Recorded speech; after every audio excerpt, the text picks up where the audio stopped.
Dan Klitsner, welcome to the show, Dan. Hey, thank you, Sean. I'm really excited to be here and talk to you about all this fun stuff. I love it. One of the things I love, even just about the word inventing, and we're going to get into this, but inventing is such a life skill. It doesn't matter if you're an entrepreneur, in fitness, starting a business, in relationships, health, like these are areas of life that, inventing ourselves is such a key skill. Would you agree? I agree. It's one of those words that people picture when you think of an inventor, one thing, but humans would not have evolved or survived if it weren't for that. We are naturally that's what we do. We're inventors. That is so true. And I love that. And inventing anything has always been fascinating, to me, even since the time I was a kid. Like it's almost like an innate thing that we do, right? It's like, if we don't have, I remember just being little. It's like, I didn't have a sword. I was just playing in the dirt. So, I'd pick up a stick and that would be my sword. And it would just be like this innate imagination, right? And how was your childhood even growing up? Did you come from, a family that was, very creative, that pulled that out of you? Or is that something that you've had to create because of certain situations in your life? Yeah, that is one of my favorite questions of other people who are in their professions. Where did you come from? How did you become this person? And I have seen it come from creativity, come from everywhere. Like I said, all people are creative for different reasons.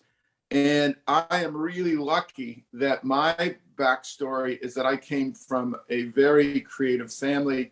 My parents, not just creative, but the values of why they were creative. They were basically starving actors. They were in theater and went for it. When they were 19 and 24, they just got married. My mom was 19. She wanted to be in the New York Ballet, and my dad wanted to be a Broadway actor. And their story is they went to New York in the 50s and they did it. They had some success, some close calls with super fame, all these amazing stories from Broadway in the 50s. And then they came out to California to have a family, but they continued to do community theater. My dad continued to be in a lot of bit parts while he was a teacher. So they kind of were the best, like I say, of the creative lifestyle, where I was surrounded by theater people my whole upbringing, just the values that you did it because you loved it. And they did it because the people were so wonderful that I was connected to and saw that the joy of people performing and doing what they love to do. So that really affected me, and I love it. That's so true. I can relate to that. I can relate to it in the fact that it's, even if we weren't coming from a family that was, say, creative, and that's amazing, but is this creativity something that we can garner whether we came from a family of creativity and support around that, and going for it? Or can that be one of the biggest challenges, is like, oh my gosh, I might have had some challenges, and so I got, some fears moving forward, and I try and hang on. Mm-hmm. How do you see that creativity? Is that something that can be taught? Well, I think it can, taught, practiced, cultivated. Where this is kind of gets into a subject that's always been the most interesting about creativity to me is it problem solving or is it self-expression, and where do they meet? Because a lot of people think of creativity, but most of the creative engineers and problem solvers out there have to really think out of the box to come to solutions that aren't obvious. They have to take risks and allow themselves to really think out of the box for solutions that aren't, like I said, an obvious one. That's creativity. On the other hand, creativity in the artistic world is expressing yourself with Mm. something that's just a feeling. So how do you take these two things, feelings versus problem solving? That's a lot of what inventing mixes together. And I think of songwriters versus sculptors versus engineers, toy inventors, all these things. Where do we use our creativity? And it all starts with something. I think that's the most important thing, is if a person has an idea that they want, knowing what you want to do. If you say, I want to create this thing, or I want to be this person, or this is the job I want, whatever that is, if you are 100% convinced of what you want, my observation is nothing will stop you. I know it really isn't just words. It literally, I've never seen someone who's just so beeline. They might not get all of it, but they'll get most of what they want. It's the people that don't know what they want, which is one of our hardest problems for people. That's when, but once you know what you want, your creativity kicks in. You will do anything. And that sort of motivates me and most people is, I have this great idea. That's what I want. Picking which idea, that's a whole nother topic. So what if you have 10 ideas? Which one do you do? Like this goes on and on and on. But to me, that's the most powerful part about being human is I got an idea and now I'll figure out a way to get there. That's so true. I can relate to both of those actually. I relate to coming out of a marriage and everything falling apart, where I was like, where do I go next? I don't know. So I had that I don't know, and I sort of just kept going one foot in front of the other, and it sort of began to happen. I got into the fitness industry, I was faced with a health problem. And so that was a problem that I wanted to solve. Exactly. And the second one was, I have this, now from some experience in my life, I wanted to write a book. So I knew I wanted to write a book. I didn't know how, but I still had that idea. So I really relate to what you're saying. That's just to understand that maybe even if we are a little bit lost or stuck, it doesn't mean that that's failure. Would you agree? I agree, but I also feel it is one of the hardest places to be in life. It's the opposite of what I was saying, not knowing what you want, or having indecision or an inability to, one, you might be too excited about too many ideas. That's not so bad. It's not feeling like you found the thing that really excites you. I completely relate. I was there before I sort of found, certain paths in my life, and I'm still there on time to time. That's very human, is to kind of all of a sudden question what you're doing and where you're going. And it is still, so how do we get to the point where we do whatever we need to do to have the thing that you love in that moment come to you. And it's sometimes a thought of, you'll know it when you see it, you'll know it when you hear it, what inspires you to do something. It's kind of a mystery, isn't it? Not knowing, what do you do to kind of all of a sudden see that thing or get to that thing that you're sure that's what you want to do. I totally agree. And I love bits of your story that, you and I have discussed, but when you get an idea, how do you handle when you have a bunch of different ideas? How do you know which one to say go with? Or do you have a process that you sort of move through? I do. I have something that, for that reason, I've shared with a lot of people.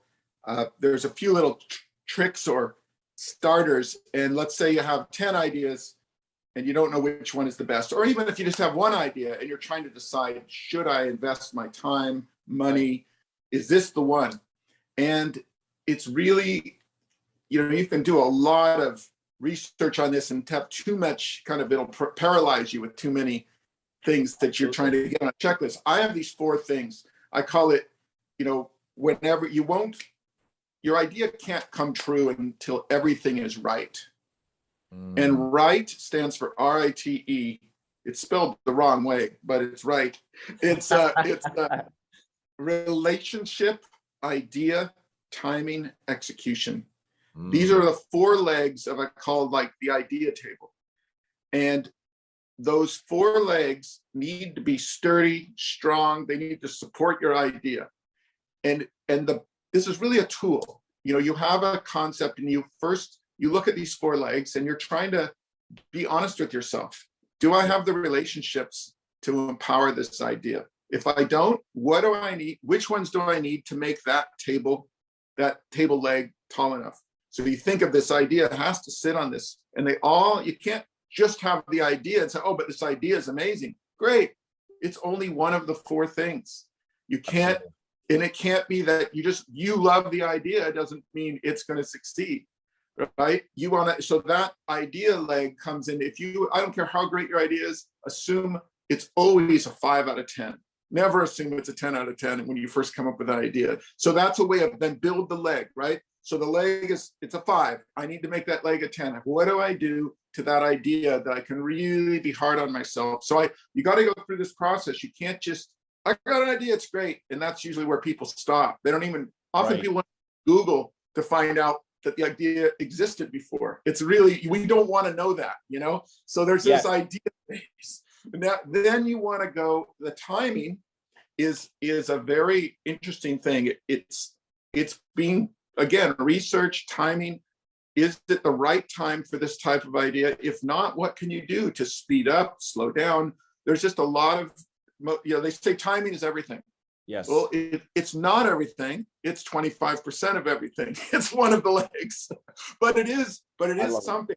And you've got to pay attention to timing. Don't be blind. Don't be in a vacuum. The last one, execution, is probably the most difficult one for. Let's not even think about product design, but even someone giving a new discovery of some chemical compound. I'm trying to get away from being a toy inventor, or an entrepreneur with a concept for a new business. Execution means 10 people can have the same idea. They can have the right relationship, the right idea, the right timing, but they might execute it 10 different ways. You know, there's an unlimited amount of possibilities. That's when you have to be able to step back and don't just go with the first execution you come up with. You have to force yourself to say, I'm going to come up with 3 other possible ways to do this. The aesthetics, the materials, the cost, like those kind of things. So if you divide it into those 4 legs and you're honest with yourself, at least then your idea, you really might look back and go, wow, now it's on this tall, sturdy table that I have a much better chance of this idea succeeding. Or you have 5 ideas and you go, that's the one right there. That's the one I can put myself into. So this is a very difficult discipline I'm trying to make it simple, but I'd say it is the biggest challenge of most entrepreneurs and inventors is picking the right idea at the right time, the right relationship, the right execution. That's it. That's the whole lesson. Dan, I love that though, because being able to think a certain way is so key, right? And to have that tool helps put some framework around how to even begin to think. We have so many entrepreneurs, high achievers who, they get ideas all the time. They're like, Sean, here's a multi-million-dollar idea. I'm like, okay, and so I love this because it's like, okay. And I often say, it's like, okay, that's great. There's tons of those, right? You can have multi-million-dollar ideas all the time, but how to really build the momentum and bring it forward from idea to creation is the key. So I love this tool, the tool of RITE, RITE. Right. It's just the beginning, and there's several categories under that. It is true that the passion of an idea is fantastic and it drives you, but and you better pick one that you are passionate about, because some of these things can take years. But you want to be realistic, about how and who to partner with and all those things. But the last thing I want to hear, any entrepreneur wants to hear, is, I've got this $1 million idea. All I need is you to blah blah blah blah. you know, and you're like, Totally. the blah, blah, blah, blah is yours. I mean, no, I don't have time to do that. That's what you have to do. You know, not your idea is not the most important thing. It is just the passion that drives you. We all have great ideas. Now you've got to do the work. And people, you know, it's hard, but if you once you get into it, it's like baby steps. You take your time, eventually you can build that table. I love it. Dan, one of your great inventions is Bop It. And, you know, like, amazing. Was that an idea that you knew, oh my God, yeah, this is going to be massive? Or sometimes do you have some inventions that just are like, they just sort of happen and you're like, oh my God, look at this? Well, I've created about, you know, in the toy industry, I've created thousands of ideas, or, you know, come up with illustrated prototype. And of those, only a few hundred have made it. Bop It is one of those few hundred. It's probably the most successful. It isn't the best-selling product I've ever done by far. There's a very famous, oh my gosh, where is it? It's hanging around here. I must have just had it. It's a toy for digging in the sand that was knocked off early in my career, and it's everywhere. Millions and millions have been made, and I've kind of called it shareware. It sort of showed me that I didn't do all the things right and protect it right, and that failure, though, showed me that it was possible to do an invention that could spread. So I take the positive lesson of it, which I love. I love seeing it on the beaches everywhere. It's this ergonomic thing. It fits over your hand. Everyone who sees it says, oh, I had one of those. I have no bitterness whatsoever. I have complete gratitude for the fact that without that, I would never have done all these other games that succeeded, because I needed to learn. I needed to fail at some things, or, you know, succeed but fail at the same time. You know what, you're touching on the subject that, oh my gosh, this could like be the one gold nugget. I think if somebody, you know, in anything, failure, that can stop us cold in our tracks, or it can propel us forward, even if it's in a new direction, even if it causes us to change course, even if it causes us to grow and learn exactly what you're saying. So I love what you're saying. Failure. Yeah, there's been a There's lot. such a thing. Yeah, failure is like many, you'll hear it all the time. You know, Yes. fail, you got to fail to succeed. But it's how you do it. That's not really very helpful. It's Yes. how you know. So do you play Wordle, the game Yes. Wordle? Yes. I bet a lot of people listening play Wordle. So before, you know, trying to explain this concept before Wordle was maybe more difficult. Now here's how you got to think of failure and success. Have you ever, maybe some people do, guessed the word on the first try? Right? If you do, it's actually luck. There is no skill. You know, can you guess it on the second try? Well, sometimes a little luck, a little bit. But what did you have to do? You had to fail on the first word. In fact, you could say that in a Wordle's a great model to show you that literally the object of the game is try and eliminate what you shouldn't do, right? Until you know what you should do, and use the information. You're literally using the failed guesses. You're using every bit of that information to guess what the correct thing is. It's because of the way the alphabet works and all that. But just if you think about that, that means how you fail. Go into a meeting, you pitch something, they reject it. If you think of it like a Wordle, think of what that could do for you. You're watching why it failed, what failed, how the person reacted, all these things. Think of them as letters that you no longer need to explore. You know, absolutely. That's it. And so I kind of thought, I was really excited. I started going, that is a great model for failure and success. Then all of a sudden, bring, you get the right word, but you never would have gotten it. I mean, you want to flip it over. You want the success on the top and the fail, you know, so that they're like building blocks, like those little gray blocks that were, no, you didn't get it. those are building blocks for the success of that nice green line that you got. So just that's a perfect visual to me of how that works.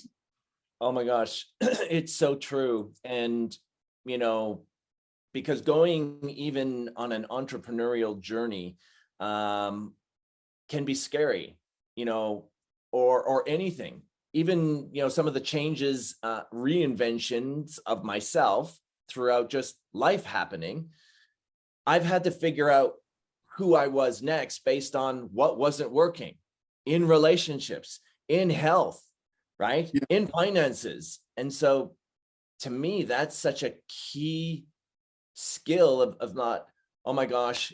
And I often say, it's not what's wrong, it's what's next. How do I use whatever is showing up? It is. I love that. Not what's wrong, it's what's next. That's kind of exactly the point. And you don't, you know, I think those who succeed sort of are, they accept it as part of the process. No one wants to fail, but it's a fact. You have to. You have to fail to, you know, even someone who says, I just came up with the idea, but you're going to find little micro failures along the way that they just happen to take the information correctly and make the right pivots.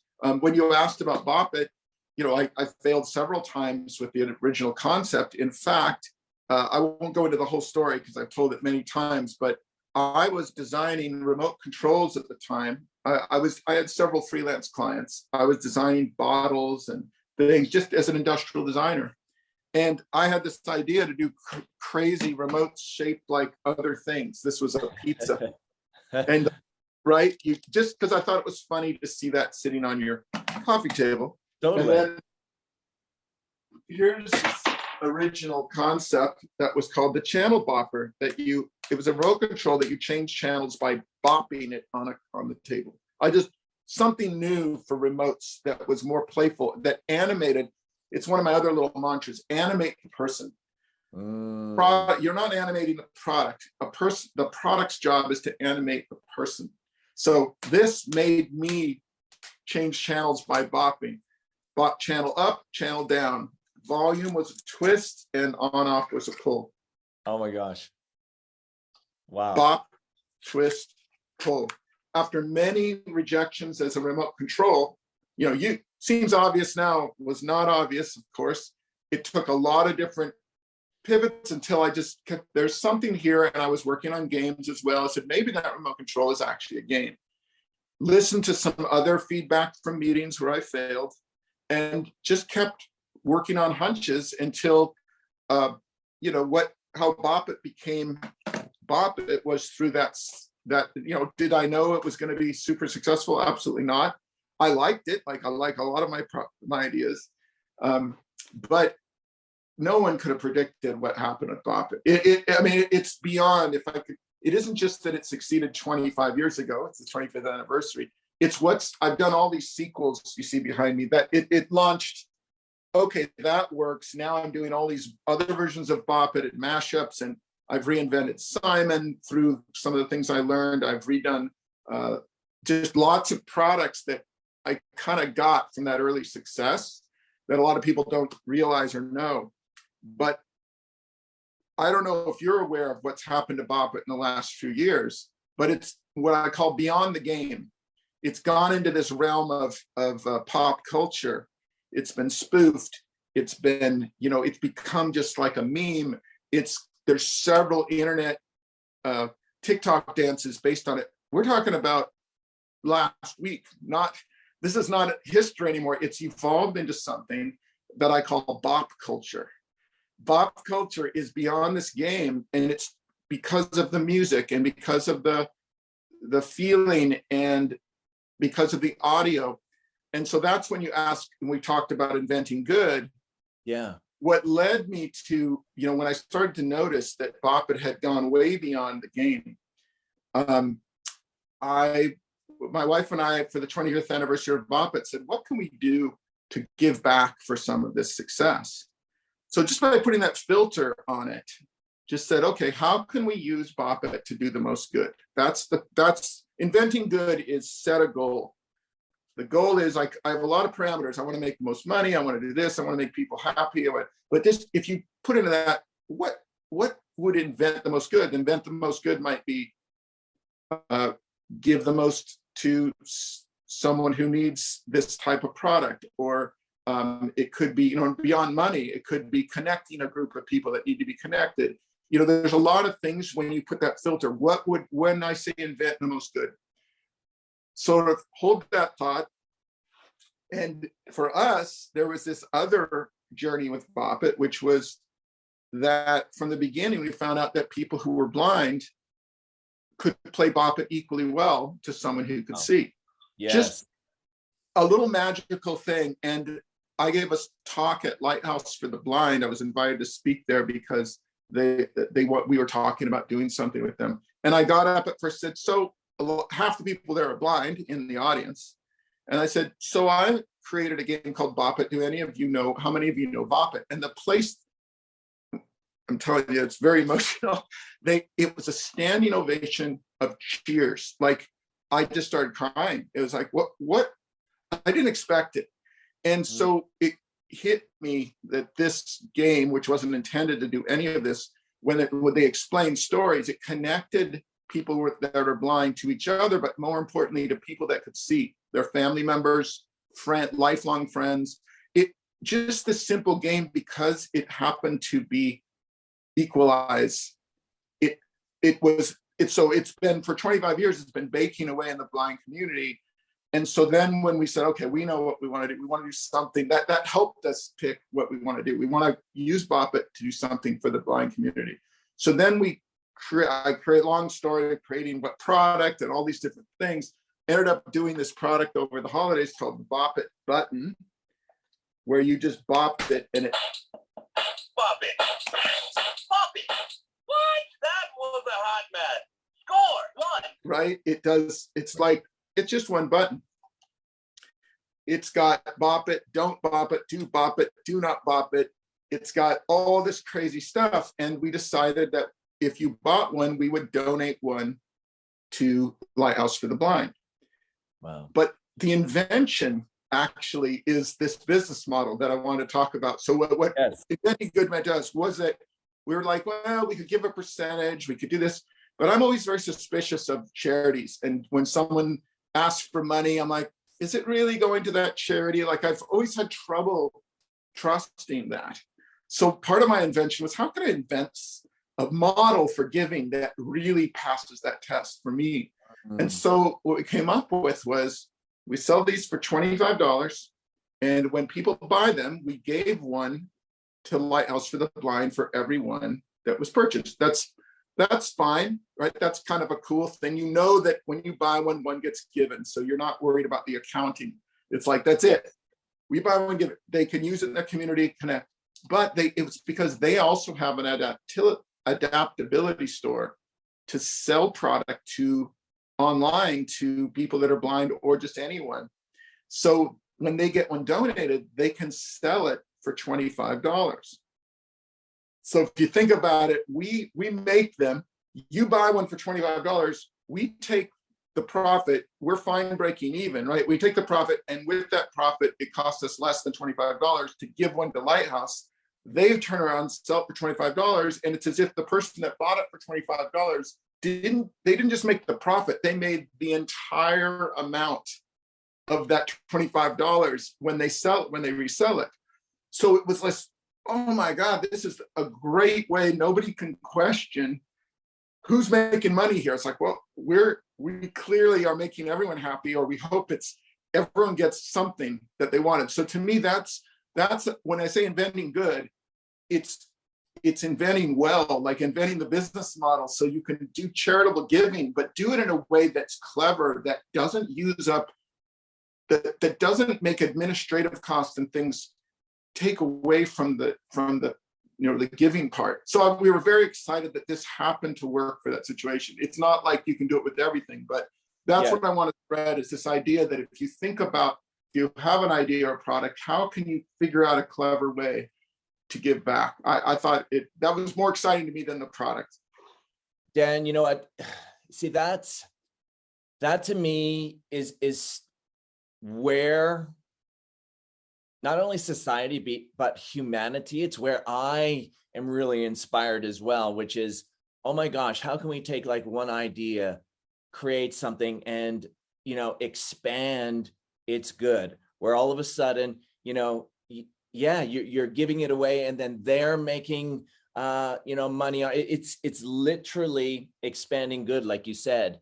And to me, this is where everyone starts to win and benefit and grow and expand. And that's what I love. And to me, that's what real invention is something that we can, you know, we don't get stopped by failure. It's like, okay, oh my gosh, it can literally expand in so many different ways. And to me, that's, you know, if we can, you know, begin to think and feel in those terms, then, you know, I think inventing good, even as an entrepreneur, you're demonstrating a platform, which is not just, okay, I need to create something, make money, and otherwise it's not going to go.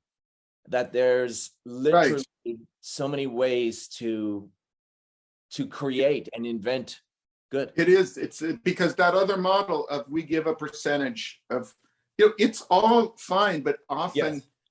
I mean, there's probably 100 other ways that people could invent. Yes. I wanted to say that just, you got to try things. Again, this may not be perfect, but it was something that it isn't that I could even use it on another project. It just happened to be, wait, the blind community, they happen to have this store that they could resell it. Oh, you know, like that just was taking what parameters were there and using an invention process to think of a model that would benefit them the most. And something else, why I love games and toys, is we happen to be in an industry where you're supposed to laugh and have fun. And the opposite of that, for when people do charitable giving, everyone always shies away. Like the minute I do a post, I have 500,000 followers. I swear not one of them, maybe 3 of them stick around when I say, I want to talk to you about a charitable thing. It's sad. You'd think it'd be the opposite, but it's because people are worried, oh, they're going to ask me for money, right? And I go, oh, I get it. Yep. You're here for the fun. You're here for this. So let me solve it.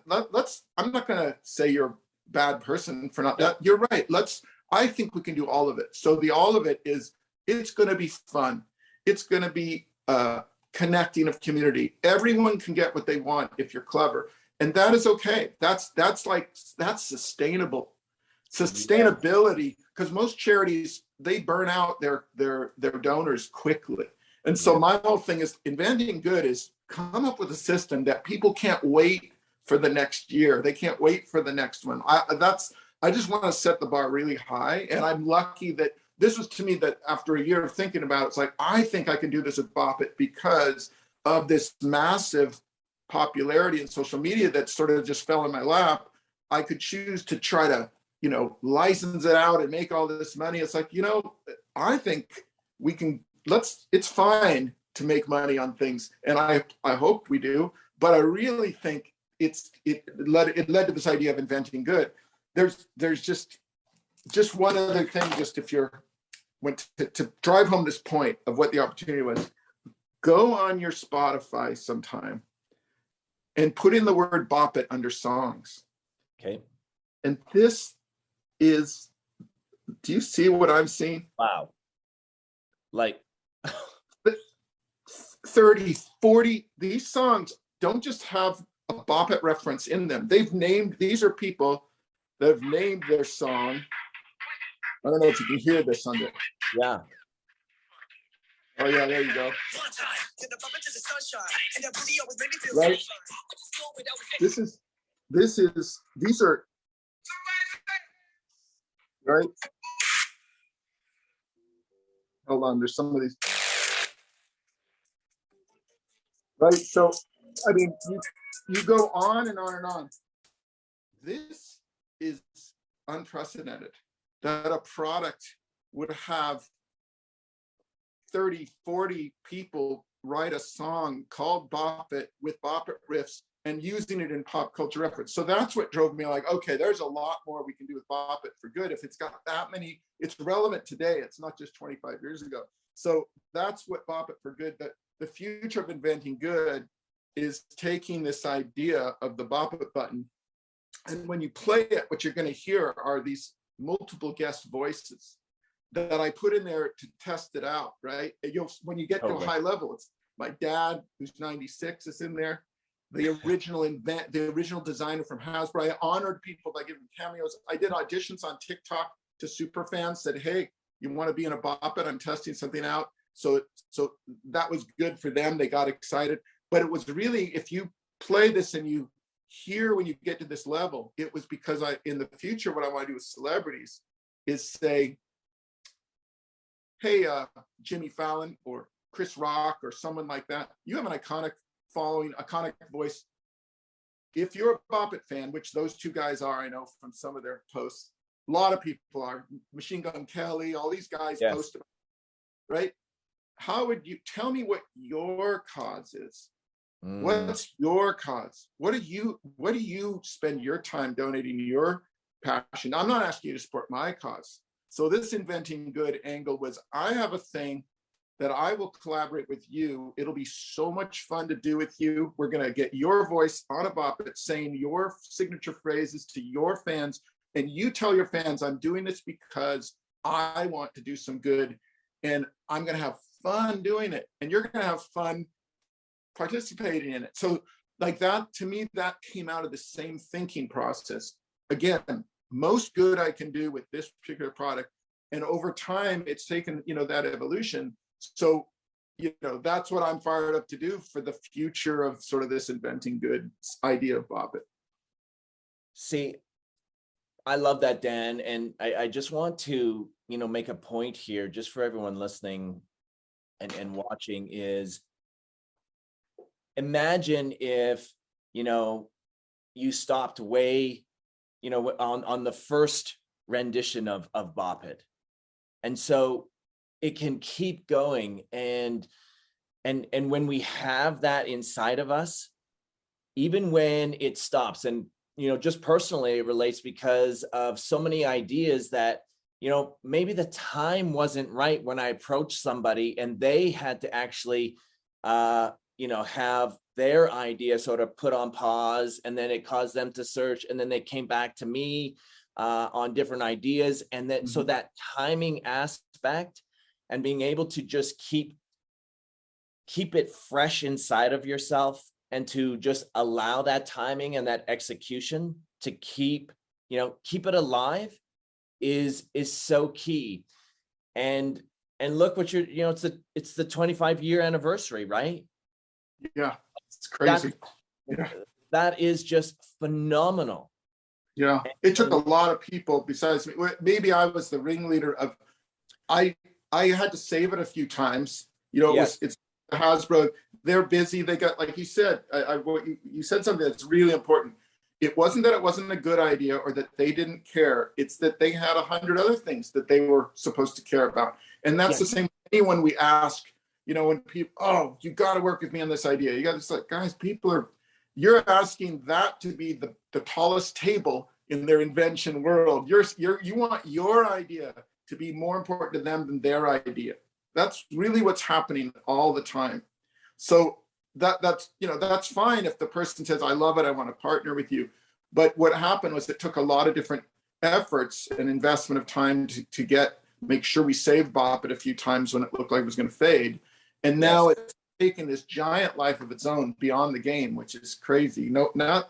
Really nothing has done this with music or to this level that I can find. So that could have been just because I kept plugging away and trying things, but it's just the luck and going with the luck that if that's what it means to community and social media, then the decision there though is that thing that says, so here's what I'm going to do with it. I'm going to try to use that popularity for the most good and the most fun. Fun is good, right? The most good means the most fun also. It's not just this heavy, you got to do something, I really don't believe in that at all. I believe it's got to be thought of as like a toy invention. like I think I was telling you, I have this talk, how to think like a toy inventor. How to Okay. think like a toy inventor is for people who aren't toy inventors. It's about pretend you are one. And how would you approach this problem if the goal was not just the money, but it was to make people laugh, entertain, connect? How to fail, toy invention, you got to fail 20 times for every success at least. How to think like a toy inventor. It's like enjoy that process and pay attention to what you really want as the result is it's like a leap of faith, because there's no guarantee at any stage. You just have to know that it does work if you can kind of hold to those principles.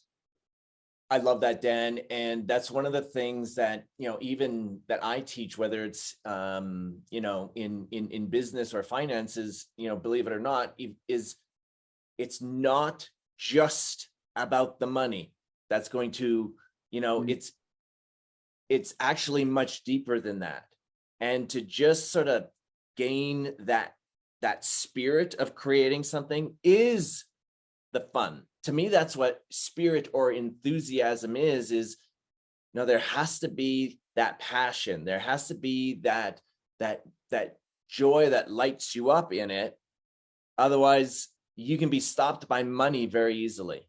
It's just not sustainable. And, no one will want to do it with you. And you need a lot of the R in relationship isn't just who do you know, who's going to buy this from it. It's the whole field of relationships in your sphere of, collaborators and people that, vendors and whatever you need, that the people that are successful, you hear about people that he's an a-hole, but he succeeds because he's hard, great, good for them. I hear a lot more stories about people that are just amazing to work with. People love working with them. They do what they say they're going to do. They treat people fairly. They, those are the people that really succeed. And that's the R in relationship.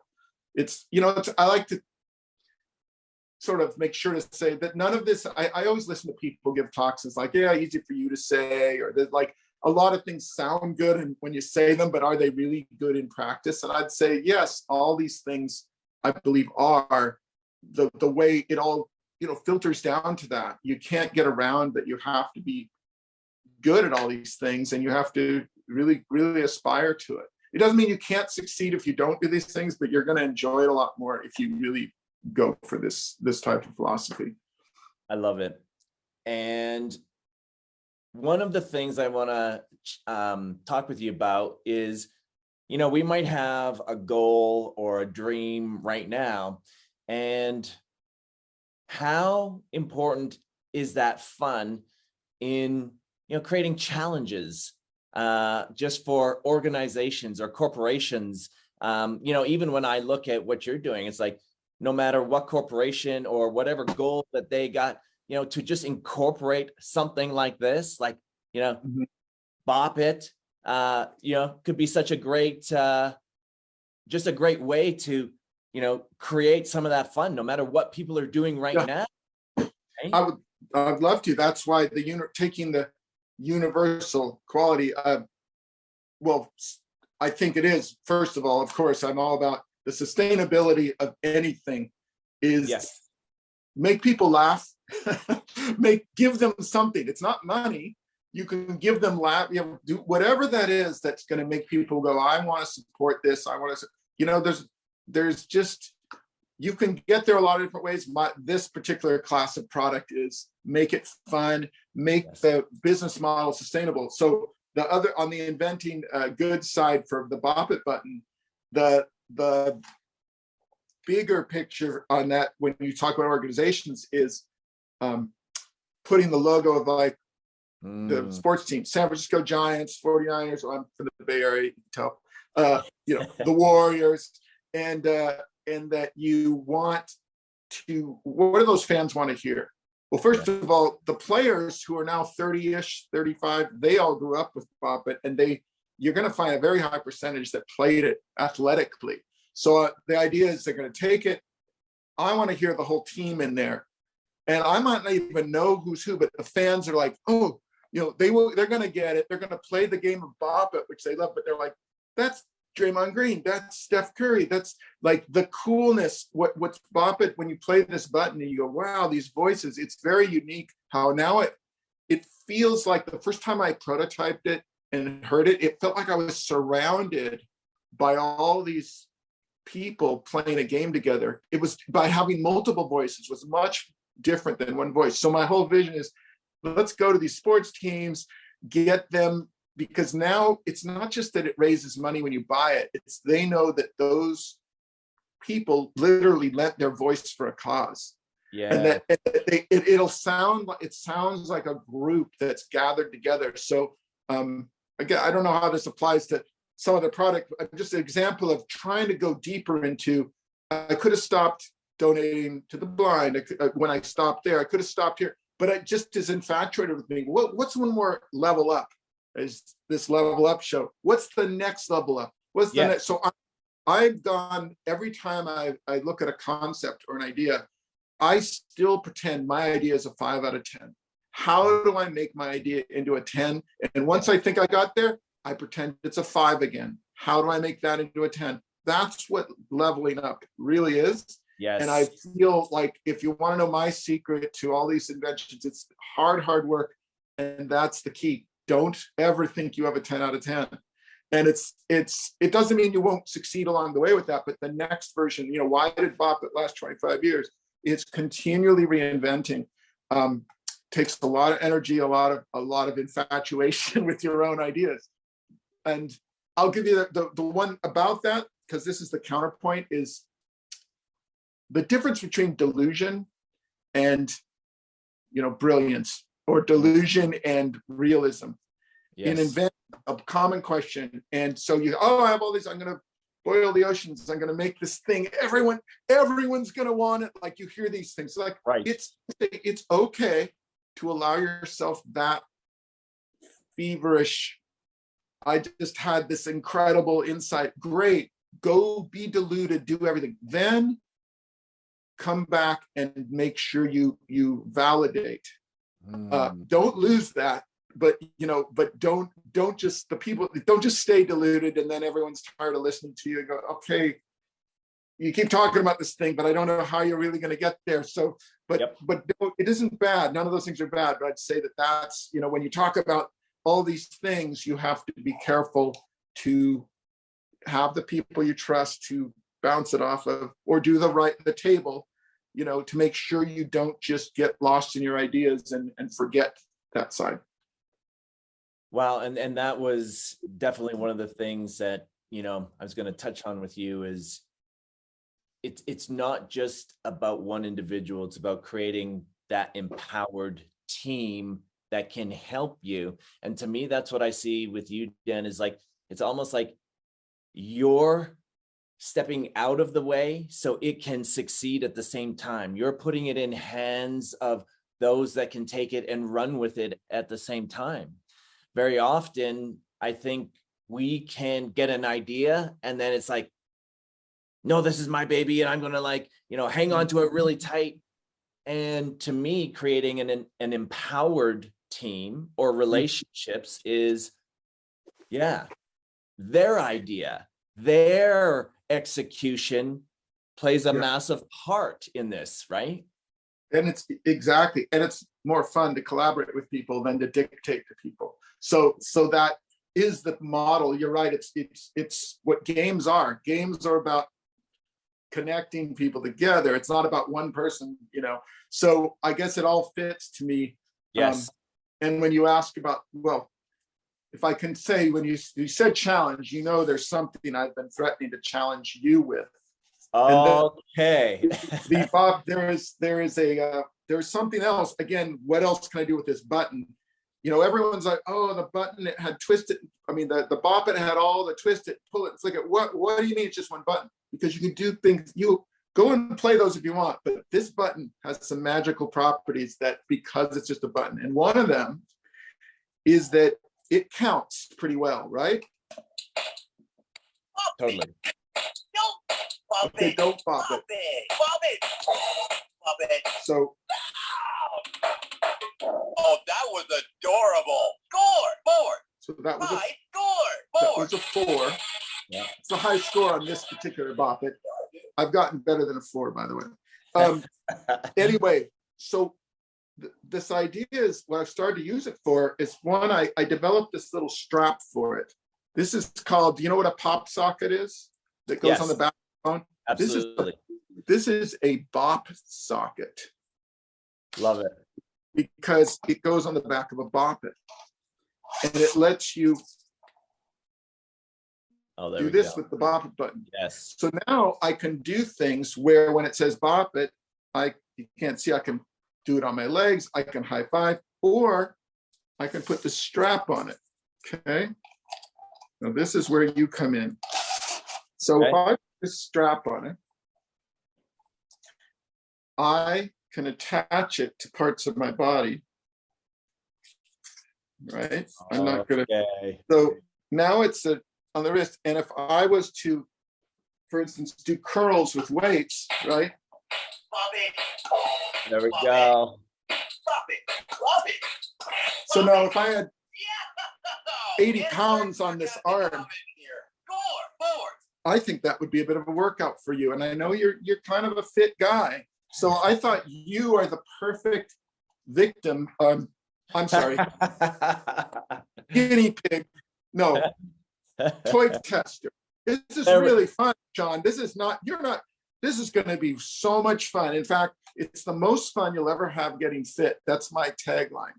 And you are going to, I challenge you, because I've just come up with this. There are no world records yet. So you can set the world record. You should set the bar high. I'm challenging you on offline here in another post. And so that there's 3 challenges so far. One is the bop it push-ups. You put this on the ground. It just goes on the ground, right? And every time your chest hits it, it bops it. Or it says don't bop it. And so, but it's it says bop it. And when it says don't bop it, you're like, oh good, arrest, bop it, don't bop it. So you're just trying to see what's the highest score you can get with bop it push-ups. Then I've got, you strap it and you've got curls, bop it curl, then I actually tried sit-ups with it, and it's pretty funny. You can strap it on the back of your head. Okay. Right? So when you come down and you touch your head to the bench and come back up, it is really, I have to say I wore out after about 6. So, but this, I probably will develop one that's more geared with timing for exercise. But before I go to that trouble, I'd like to see if you could set the Bop Fit world record. Will you take that challenge? And maybe we can do it for a good cause. But right now, are you up for that? All right, Dan. I love this. I'm in. And we will, we're recording this live right here. And we're also going to do some follow-up on this, and I'm going to get some footage of this going on. Okay. And, I love what you're, in having fun getting fit, having, the most fun getting fit. Oh my gosh, this is incredible. I love it. Yeah. Yes. Well, let's do it. Tell me how fun it is when you, after your 40th push-up, where you had to do it double speed. We'll see. Yeah, we'll see how fun that is. Yeah. No, I think it'd be really fun, and maybe we can come up, just in a way to bring awareness to something, or But I honestly, that's sort of what my next thing with this is, coming up with challenges. People love challenges, and that's sort of part of this idea is what's a fun Bop It challenge that could be done for good causes and things like that. So you can be the prototyper of this. I'm in. It would be my honor, and yes, this is going to be fun, and we'll definitely report back. So you're Perfect. on. We'll, anything I can already see how this is going to people are going to be following along, looking for what's going on. So you said that you're going to set. I have to send you the straps and the buttons and stuff, but I just think that's so. If I had one call to action from this, and from our conversations, and looking at your life and what you've done with, reinventing yourself and having to think, I think you think about failure as part of the building blocks to your success, and just that positive attitude. I think you're very inspiring. That's why when I met you and I kind of see how we have similar, totally different backgrounds, but similar thinking about where you end up. And so I think that's the call to action to anyone who's an entrepreneur, inventor, human, is to just put that little filter on it of whatever that goal is. Make sure you think of what's the most good that can be done from this. And I think it'll help you be more successful. It just works. It's that kind of give back feeling, but it doesn't have to be a lot. It doesn't even have to be financial. It can just be that element. And I think you'll find I've been finding it just super inspiring. Well, that is amazing, Dan. You're an inspiration. The way you think and you approach life, and to be a creator and an inventor is really a creator. And to me, that is just super inspiring. And I'm just honored that you were able to join us. And I know that this is going to, we're going to have a follow-up conversation in more ways than one. So yeah, I just wanted to thank you for your time and for your inspiration, not just for me, but for, everyone, here with us today as well. Well, thanks. Likewise, Sean. I'm really excited to, collaborate on something and to help, with the type of people that you've attracted to your group. That it's like-mindedness, and it's also just helping people. So I think that's right aligned with what I'm looking to do as well. So pleasure to be on this, and I look forward to the next chapter. Absolutely. So Dan, where can we follow more on you and Bop It and everything that's going on? Where can we now, definitely follow you and what's going on? Oh, good question. There's a couple places. If you on TikTok or Instagram or Twitter, I think I don't do that much on Twitter, but and Facebook, I think it's all just Bop It Inventor. Okay. At Bop It Inventor. And then the website that my wife Alicia and I set up is bopitforgood.com. Awesome. Bop Okay. It for Good, and that's where we're selling this button. Beautiful. That you buy one, we donate one, and also where the future of that is to try to do other projects that might be similar. We don't know, if we do the thing with celebrities, if we do this, it'll be sort of a follow along. And also, if you subscribe, if you go there, I think you can subscribe, and then you'll get updates on what we're doing with this type of thing, and just fun stuff that becomes available. I'm actually looking to do something fun for Valentine's Day. What do you think of this? Valentine's Day has a lot of things for people that you love. What about something for people you don't love? A Bop It. Something that makes a lot of noise, that's annoying, that they kind of press. I think it's a big market personally. So that's what I'm going to go for. This Valentine's Day, after you've given something to the people you love, how about something to the people you don't? That's it. That's what I'm going to start hammering on the next few weeks. So oh my gosh, I love it. So true. Maybe I could spray it pink. That might be it. So I might do something like auction off 10 of those for a cause. So I'm always thinking of something fun. And if you're a Bop It fan or inventor, whatever, just probably subscribe to one of those things and have some fun. Fantastic. And so I'm also challenging, everyone watching, everyone listening, even on the fitness side, I'm taking it on. So if you guys want to come and do the challenge with me, then you know what? Let's get some Bop Its, and Sure. I'll be starting a little video what's going on, and so that would be awesome. Yeah, if you buy one, you can also find them on Amazon now. We have a partner that's helping get them out. So if you want to buy a Bop It button and see how Sean does on the Bop Fit challenge, and you think you're fitter than Sean or up for that, then go for it. I love it. All right, we're just beginning here, Dan. So all right. Again, thank you so much. And again, it's a complete honor. Thank you so much for your time and the inspiration. And we'll talk real soon. Loved every minute of it. Thank you, Sean. We'll talk to you soon.